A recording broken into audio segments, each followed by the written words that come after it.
All right. Speaking of loving wrestling, our guest is here. I'm not touching a thing. So, HK, this is your baby Yeah, with the I got you. production.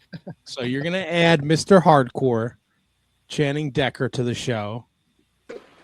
Maybe is he walking on the treadmill like you do? He is walking on a fucking treadmill, isn't he? Atta boy. Put in some work. Now, how many miles, Channing, are you going to do on this treadmill? This is strictly an aura farming session. I never use this thing. Interesting. That wasn't the question.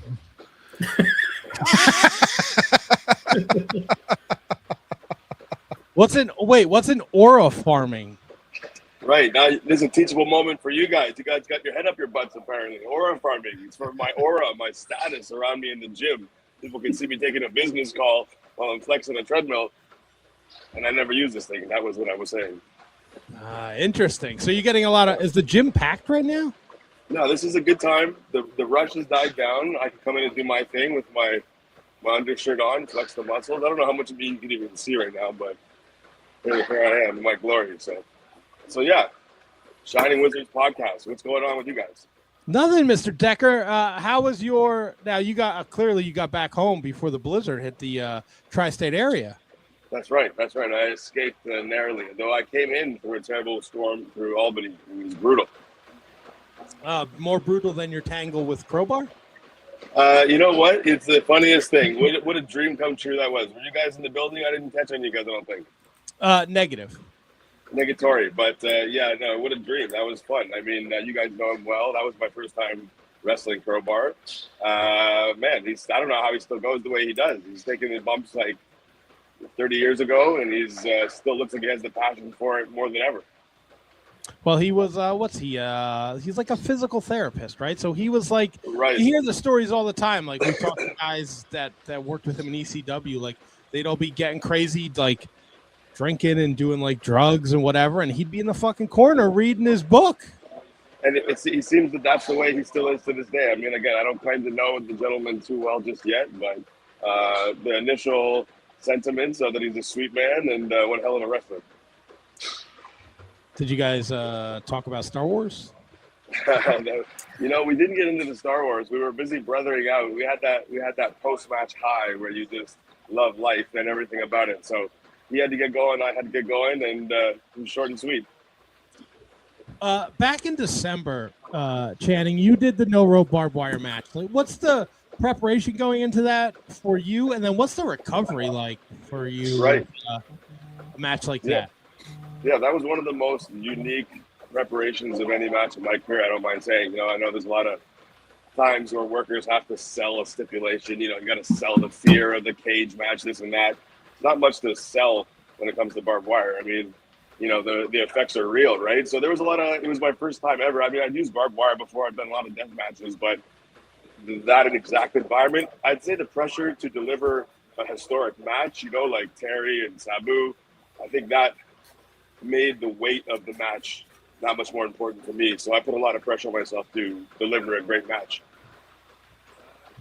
And what's the recovery like for you? Like afterwards, like you've been doing wrestling. You've been wrestling for quite some time, but like the barbed wire match is different.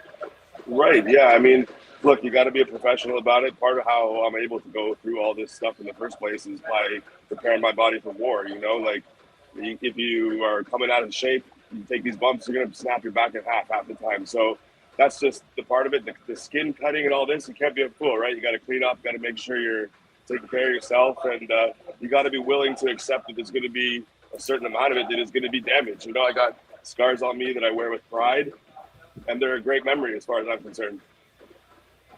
Now, let me ask you this. It's no secret Greektown Wrestling is your baby. Sure. How do you manage being promoter, owner, and wrestler?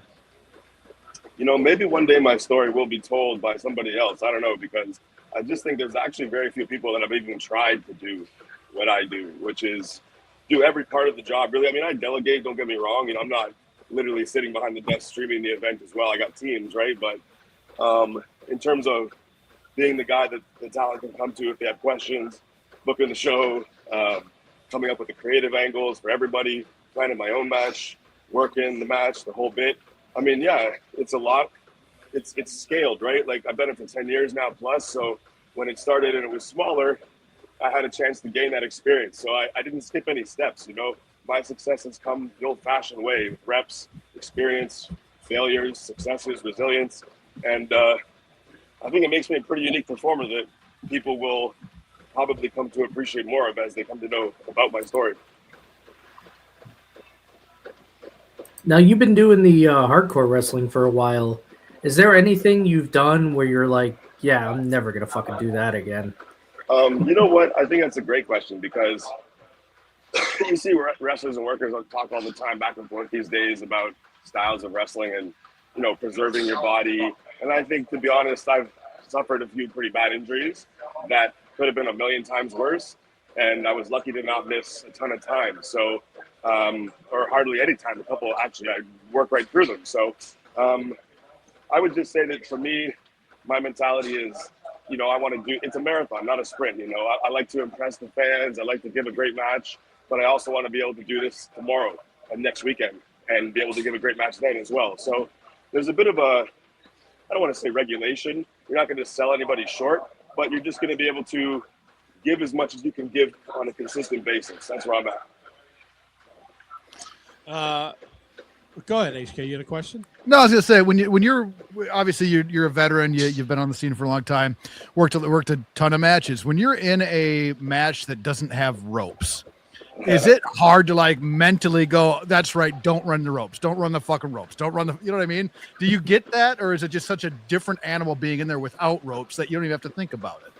I always say that preparation is power. So for me, that's one of my biggest skills is that, you know, for me, this has been since I was 5 years old, my only dream, right? So any match that I'm going to be in, I've seen every single one of them that's come before that. So when it comes time to getting actually in there myself, you know, I've seen how Terry would handle it. I've seen how they do it in FMW. I've seen how Sabu handles it.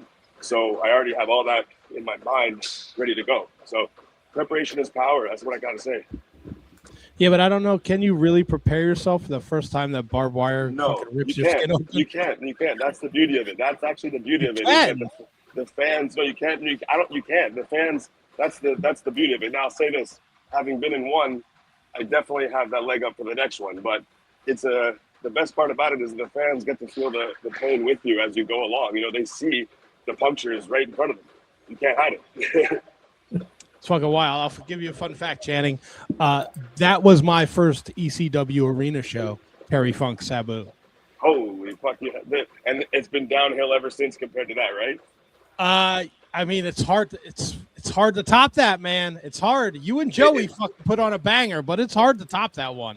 You know, I think it's funny you say that, and I'm the last guy to really go on about my own work, but I just think that we took it so seriously, and we took having a great match so seriously, and we told that story that it allowed us to have the space to do a great performance. So I'm very proud of it. I think people will look at that, hopefully in a little while, as a very athletic barbed wire, no rope bar match. And hopefully that kind of continues to set the standard for maybe more athletic hardcore wrestling, as I would like to see it. Do you have a dream deathmatch opponent? And that comes from the chat from our girl SJ. So my story is pretty cool in the sense I'm wearing the Big Japan hat right here. So I was taught how to do this by the greatest Japanese deathmatch fighters, you know, of all time. You know, like Masashi Takeda, Yuko Miyamoto, Asami Kodaka. You know, I've been in there with the best, and that's how I'm able to compete with the best when I come back into the States. So in terms of a dream opponent, I mean, you guys know how it is. It's all about momentum and who's hot at the time. So right now, I'm very fortunate to be working with a lot of great people all the time. Every weekend, I got great opponents. In terms of a deathmatch opponent, one that I've been, probably, oh my God, Jun Kasai. There you go. Easy. Nice. Now, you mentioned Japan, and I know you spent some time over there, and I got to ask, we ask all of our guests who have been to Japan, Yeah. how have you tried the raw horse meat? Raw horse meat. Well, I know a lot of the guys were working me. They were ribbing me that I was eating raw chicken, which apparently you can do. I don't know. Maybe I'm wrong about that. that was Tajiri in Fukuoka. So maybe he was just fucking with me. I don't know. But the raw horse meat, I don't know. I haven't been pulled to that. I haven't, so I can't say that I have, but I haven't avoided it either. I like to eat and try everything. Will you blind eat any? Like you guys go out to eat, they put it on your plate, you eat it? You know, I don't know why. Since I was a kid, I always took pride in just eating anything. I grew up in a Greek family. You just got to, whatever gets put on your plate, you got to fucking eat it or it's disrespectful. So I always have that approach, and I just find you get to enjoy more culture that way. So maybe you did. So Lance Archer has been on the show. He swears by it. He loves raw horse meat. So I ask every person. I mean, I feel like it'll do great for your blood flow for some reason. It just sounds like it's got antioxidants in it, you know? Look at me and look at you. You would know better than me. I don't know shit about fitness. Today you learned aura farming and antioxidant. I did. I also learned because of this fucking blizzard, the gym was closed and I couldn't go today. Well, I'm getting a little extra in for both of us. Ah, my man. Hey, let me ask you a serious question because you got a great opportunity to be a part of the tribute to Jaka. Right. And we have a history with Jaka. He was the first in-studio guest of the Shining Wizards 15 years ago, and we had a great friendship with him. He was a beautiful human being. How much did it mean for you to be a part of that show? I mean, I don't know if surreal is the right word because, you know, you just can't really anticipate losing a friend like that young, right? Like, I think once COVID hit, everybody kind of hibernated back into their own, you know, with their families and all that. And, you know, I had kind of touched base with him here and there, and it was, you know, it was lovely, but you just don't expect to get that news, right? So, I mean, for me, it was just more about, I felt that he was always underappreciated in a way, even though he was, I'll just speak like in wrestling terms, he was very over everywhere. Part of the, as you guys know, part of the in group. But I just felt that more people should know about this man, you know, about what kind of a character he was in real life too, you know? So for me, that was why I wanted to use my platform just to kind of get that word out that, hey, here's a brother that's passed away and he was a great guy if you didn't know him. And then when the show came about with his widow, I mean, I just knew that I would do whatever I could to help her out and be a part of that. And to be honest, that ended up being a really kind of cathartic experience where we got together and everybody brothered out and just sort of got to show a little bit of grief and respect for his life. And it was beautiful. It's bittersweet, right? It's unfortunate that something like that is the reason why everybody gets together. Yeah. And you know what? There's a silver lining, hopefully, to all of it, anything in life that we can, you know, not just take, you know, his memory with us, but maybe just a little reminder to be that much more grateful every day that unfortunately tomorrow isn't promised. And, you know, we got beautiful friends and family in our lives now to be cherished. No, absolutely. Better words can't be spoken. Now I'm on your Twitter, right? And It's been scrolling across the bottom at Channing_Decker. You want to give him a follow? More of an Instagram guy myself, you know what I mean? But I appreciate the Twitter love too. You know, we had this conversation earlier because we're trying to grow. We've been around for a long time, but we are real late to the YouTube game. We didn't really start doing it till the 25 pandemic. Years late. Yeah, real fucking late, real late. And we were talking. And we were talking before the show, and I'm like, I want us to, I want 30 new subscribers by the end of March. And I was like, oh, well, I hear TikTok. I'm fucking 44. I don't know the first thing about fucking TikTok. So you need to hire an 8-year-old to handle it. Some of us on the show aren't a lot around kids. Do you have? Is there any family men among us that can hire a child? I don't know shit. I signed up for TikTok for the podcast. And I didn't know what I was doing. And like the first 4 videos were girls with giant tits. And I was like, this is trouble. Like, this is not, this is not good. My wife is going to fucking kill me. That's what it is? It's always when they walk in right on that screen. You know what I mean? Yes. Get it in the Play Store then? Is that what you're saying? I downloaded it. It was like, what do you like? Sports, wrestling. And then like the first 5 videos were these chicks with giant hooters. Oh, boo. Yeah, you don't want to get shot there, Double T. What a lot of puns going on here. But anyway, you got to do a little extra work with the WWE recently. Yeah, that's my first time ever, too, no less, after a 12-year journey in the Indies. How was that experience for you? I mean, it sounds like you guys saw the end result, which was getting to go through a table live on Saturday night's main event, which, I mean, when you get the opportunity to do extra work, you're pretty much just happy to be there and not get in trouble and, just continue to get hired again, I would say. So anything else is a bonus, you know what I mean? And Right. then when it kind of gets to delegating jobs, I don't mind being assertive in that manner and making myself available for the important roles. And I mean, going through tables is my specialty, so I definitely stepped up. And I mean, you guys will appreciate Abyss being an agent there. I have a relationship with him, so I definitely made it known that I'd like to be that guy, and he accommodated my request. And the rest is history. It was a great memory. I'm very proud of that. And I mean, the 5-year-old kid in me is over the moon, right? Like, still remember ripping VHS ECW and going to my grandfather's to get pay-per-view, and so a full circle moment for me for sure. That's fucking awesome. That's awesome. I mean, and you saw it too. The spot went great. The whole place erupted. You don't expect whatever you do as an extra to get a pop, and then the whole place erupted. So double whammy there. It was great. Now, do you go to Abyss in confident, like in secret, or do the other extras know that like how do you play that political game there, Channing?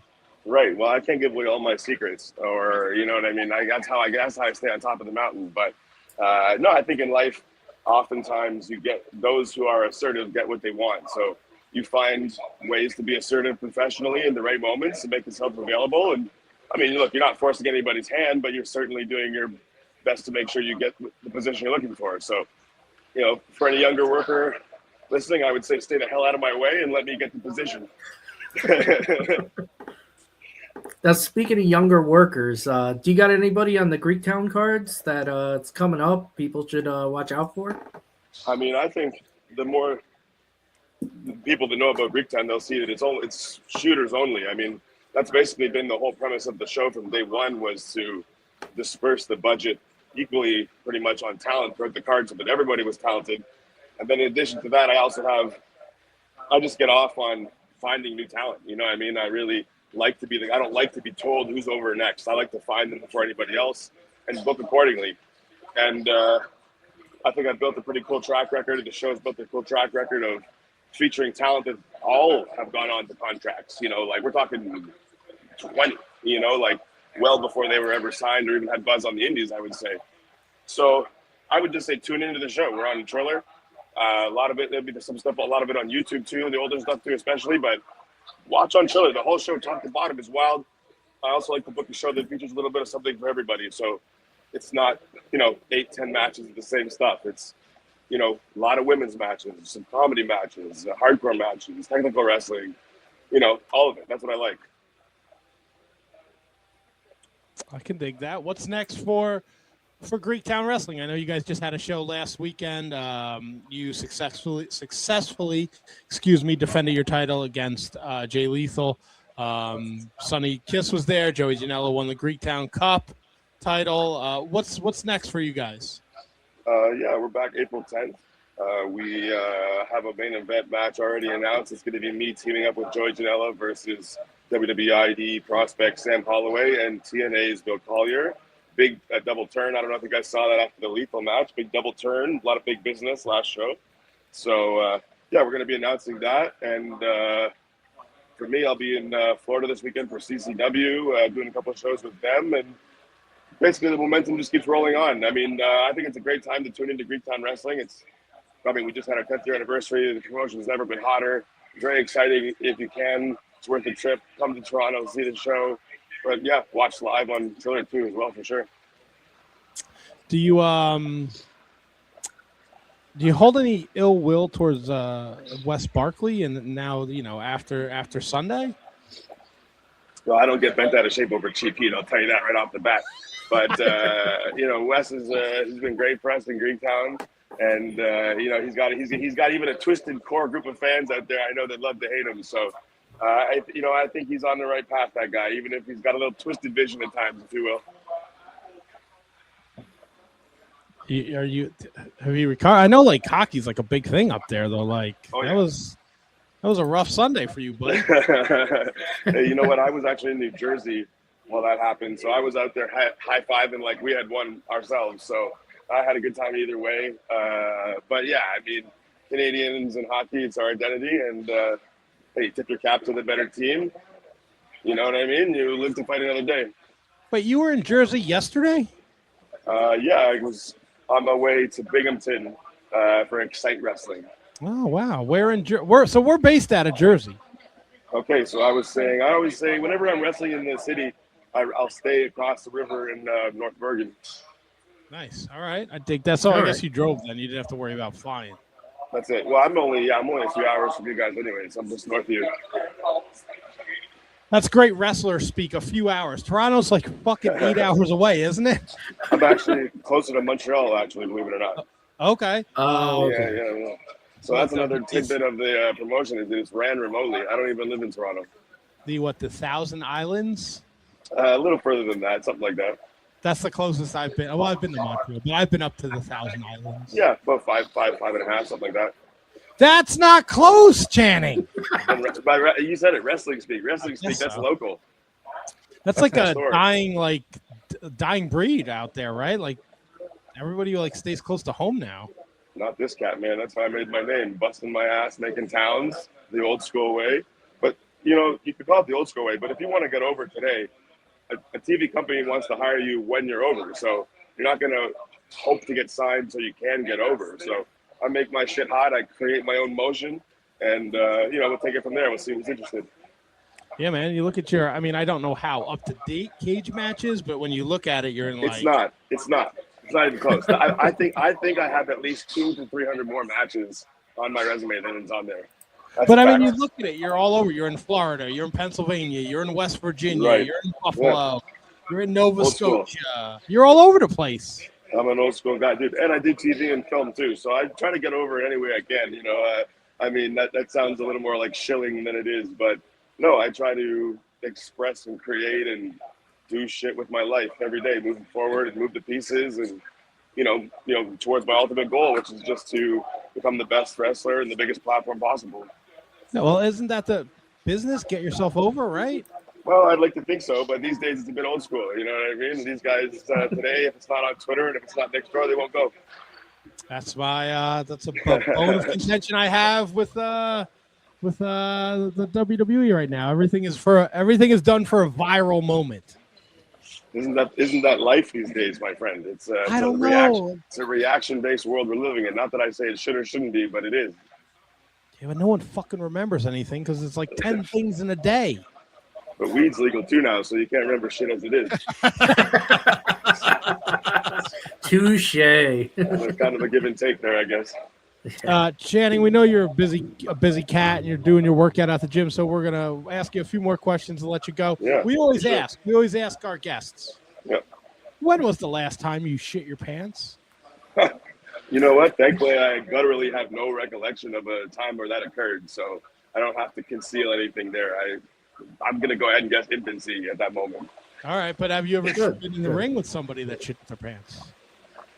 Not to my awareness. No one's ever at least told me that. No. All right, cool. I don't know if that happens as much as you guys think that might. Oh no, we get some stories, Channing. We get some fucking good stories. You got to prepare yourself for competition, boys. Come on. I'll tell you what, Ethan Page told us a great one, and it wasn't even in a wrestling ring. It was when he was a door-to-door salesman, and he shit his pants at some guy's house and clogged his toilet. Well, I mean, that might be a story for another time then.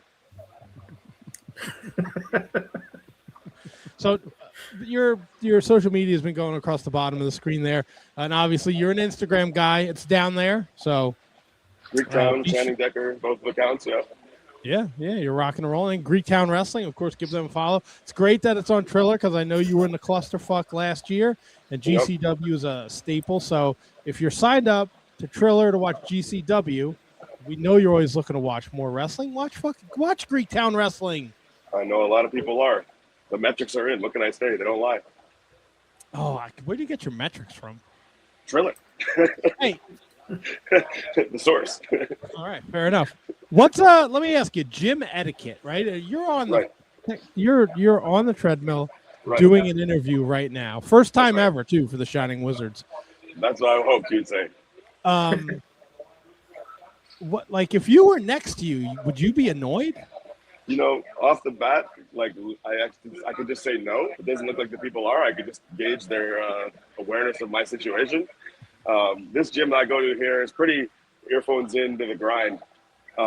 So people do their own thing, and I'm not naive enough to think that anybody gives a fuck what I'm doing all the time. You know what I mean? So I don't think that it's that big of a deal.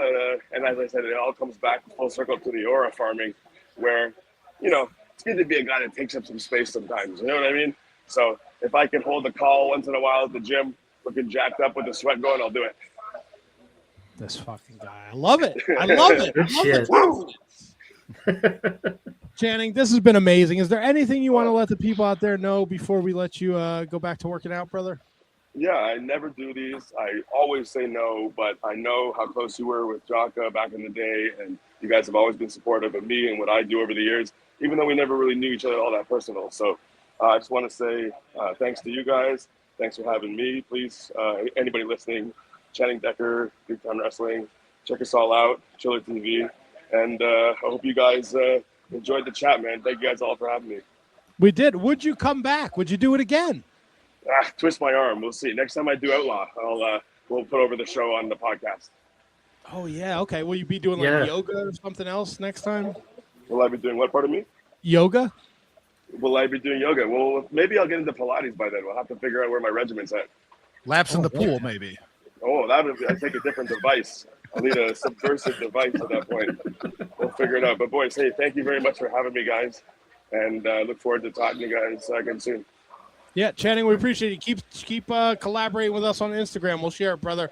And keep up the great work. And we'll keep pumping up Greektown Wrestling for you too, brother. Thank you, guys. Be good. Cheers. Thanks again, man. Tonight, man. Have a good one. Mr. Hardcore Channing Decker on the treadmill, first time ever, for a guest. Yeah, we've had people in the car. We've had people walking down the street. Yeah, walking down the street. Yeah. That was good. I liked it. That was fun, easy. Nice guy. Never talked to him. I'd like to see somebody like shopping for groceries while they're doing the podcast. That'd be fun. Maybe we could help them out a little bit along the way, you know? Put it out in the universe, man.